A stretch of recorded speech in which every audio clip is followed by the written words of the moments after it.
প্রিয় ছাত্রছাত্রীরা, আজকে আমি নিয়ে এসেছি Calcutta university BA first semester দর্শনের একটি গুরুত্বপূর্ণ প্রশ্নের উত্তর। প্রশ্নটি হলো, কার্যকারণ সম্বন্ধের বিষয়ে বুদ্ধিবাদীদের মতবাদ অথবা প্রসক্তিবাদ সংক্ষেপে আলোচনা করো।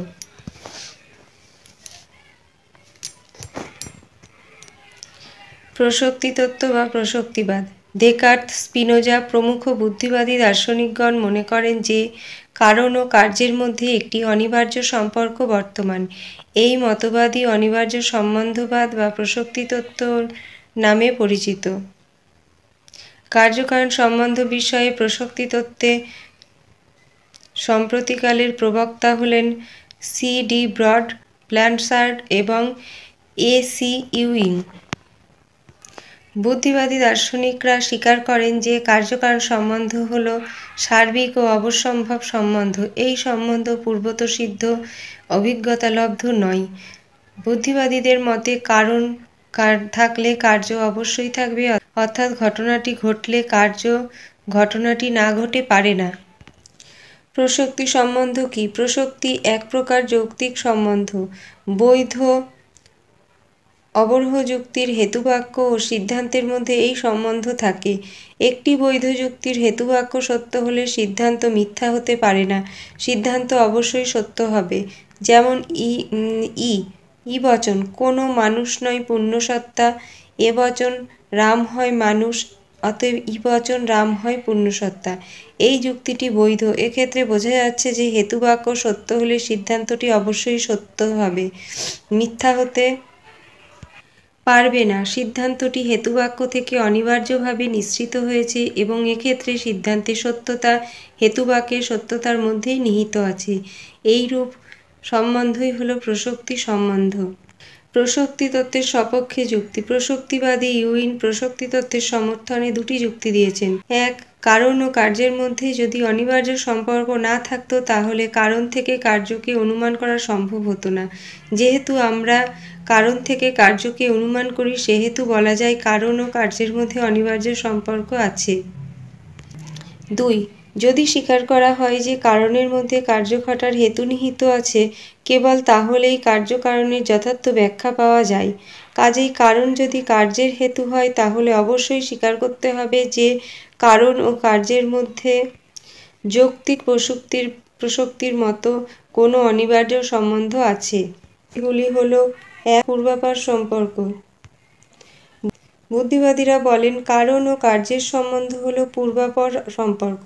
কারণ সর্বদাই কার্যের পূর্বে ঘটে এবং কার্য সবসময় কারণের পরে ঘটে, এর ব্যতিক্রম কিছু হয় না। এজন্য কারণকে পূর্ববর্তী ও কার্যকে অনুবর্তী ঘটনা বলা হয়। অবশ্যম্ভাব সম্পর্ক। কারণ ও কার্যের মধ্যে যে সম্বন্ধ তা হল অনিবার্য বা অবশ্যম্ভাব সম্বন্ধ। কারণ ঘটলে কার্য না ঘটে পারে না। যেমন আগুনে হাত দিলে হাত না পুড়ে থাকতে পারে না, এই জন্যে আগুনে হাত দেওয়া ও হাত পুড়ে যাওয়ার মধ্যে অনিবার্য সম্বন্ধ আছে বলতে হয়। আন্তর সম্বন্ধ। কারণ ও কার্যের সম্বন্ধ হল আন্তর বা অভ্যন্তরীণ সম্বন্ধ। কার্যটি উৎপত্তির পূর্বে কারণের মধ্যেই বিদ্যমান থাকে, অর্থাৎ কারণ থেকে যখন কার্য উৎপন্ন হয় তখন একেবারে নতুন কিছু ঘটে না।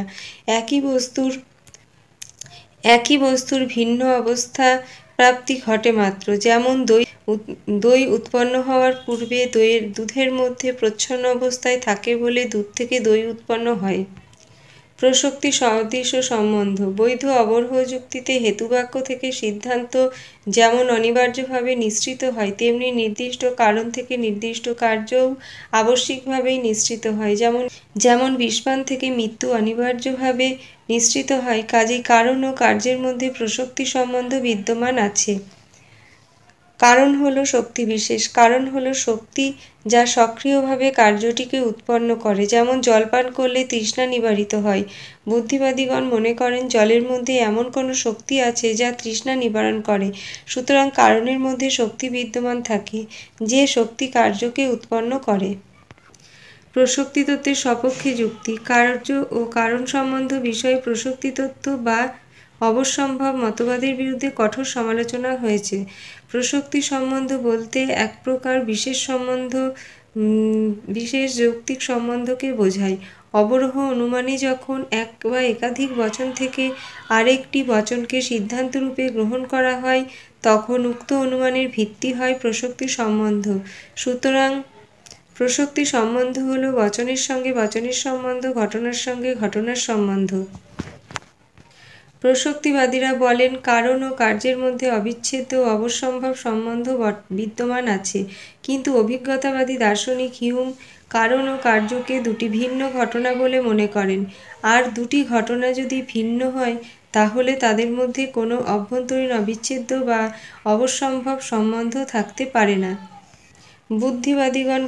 বুদ্ধিবাদীগণ কারণকে শক্তিরূপে গণ্য করেছেন। তাদের মতে কারণের মধ্যে এমন কোনো শক্তি থাকে যা সক্রিয়ভাবে কার্যকে উৎপন্ন করে, কিন্তু অভিজ্ঞতাবাদী দার্শনিক হিউম এই যুক্তির বিরোধিতা করে বলেন কারণের মধ্যে এই ধরনের কোনো শক্তির সন্ধান ইন্দ্রিয় অভিজ্ঞতায় পাওয়া যায় না, সুতরাং কারণ কার্যকে উৎপন্ন করে এই মত গ্রহণযোগ্য নয়। প্রসক্তিবাদীরা বলেন কারণ হলো কার্যের হেতু, অর্থাৎ তারা কারণ ও হেতুকে অভিন্ন মনে করেন, কিন্তু বাস্তবিক কারণ ও হেতু ভিন্ন অর্থ নির্দেশ করে। যে হেতু বলতে কারণ না বুঝিয়ে যেহেতু বা কেন না বোঝাতে পারে, এক্ষেত্রে সেটি কারণ নাও হতে পারে। তবে প্রসক্তি তত্ত্বের বিরুদ্ধে উক্ত সমালোচনা করা হলেও একথা অনস্বীকার্য যে কার্যকারণের মধ্যে অনিবার্য সম্বন্ধ স্বীকার না করলে অনেক জটিল ঘটনা যেমন স্মৃতির ব্যাখ্যা দেওয়া সম্ভব হবে না। তাছাড়া প্রাত্যহিক জীবন, বৈজ্ঞানিক গবেষণা, প্রকল্প রচনা, আরোহমূলক সামান্যীকরণ প্রভৃতি জ্ঞানবিজ্ঞানের প্রয়াসগুলি অর্থহীন হয়ে পড়বে।